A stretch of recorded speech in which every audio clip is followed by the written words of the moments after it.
ఏంటి ఇప్పుడు లేనిది ఆర్ఎన్ఎంపై మన ఛానల్లో కూర్చోడం చూస్తున్నారా? Hello guys, welcome back to our channel. This day 97 of our bulking series. ఈరోజు ఎర్లీ మార్నింగ్ లేచి బ్రేక్ఫాస్ట్ తినేసి కాలేజ్కి స్టార్ట్ అయిపోయాం. ఇలా కాలేజ్ వెళ్ళంగానే క్లాసులు అయితే స్టార్ట్ అయిపోయాయి. అలా అన్ని క్లాసెస్కి అటెండ్ అయిపోయి మధ్యాహ్నం లంచ్కి మన కాలేజ్లో కొత్తగా మండీ ఓపెన్ చేసినట్టు అక్కడికైతే స్టార్ట్ అయిపోయాం. మనం వచ్చేలోపు మన వాళ్ళు అయితే తినడం అయితే ఆల్రెడీ స్టార్ట్ చేస్తారు.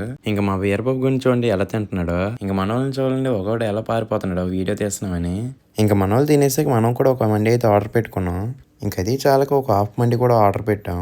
ఆ రెండో మండీ తిన్నప్పటికీ కడుపు కాస్త ఫుల్ అయితే భార్గవ్ కూడా ఒక హ్యాండ్ అయితే వేసాడు. అలా అందరం కలిసి తినేసాం. తినేసి మన ఆర్ఎన్బై అయితే కాసేపు మాట్లాడి ఏవో స్టాల్స్ పెట్టారంటే కాలేజ్ లింక్ చూడడానికి అయితే వెళ్ళాము. ఇక్కడ స్టాల్స్ లో బట్టలు బొమ్మలు బాబాయ్ ఇంకా చాలానే ఉన్నాయి. ఇక్కడ ఒక స్టాల్ లో చిలక జ్యోతిష్యం కూడా పెట్టారు. మా ఫ్రెండ్ ని చూడండి ఫ్రేమ్ లోకి ఎలా పట్టిసిందో కరెక్ట్ గా. అలా స్టాల్స్ అన్నిటిని విజిట్ చేసి ఇంటికే స్టార్ట్ అయిపోయాం. హెల్మెట్ లేకుండా వెళ్ళడమే తప్పు అంటే మా అభిగడ్డని చూడండి ట్రిపుల్ రైడింగ్ ఎలా వెళ్తున్నారు. ఈరోజు ఎలాగో మంది యాక్టివ్ రెస్ట్ డే ఇంటికి వచ్చి మన ఫైనల్ మీల్ కూడా తినేసాం. ఈ రోజుకి ఇంతే ఉంటా. బాయ్.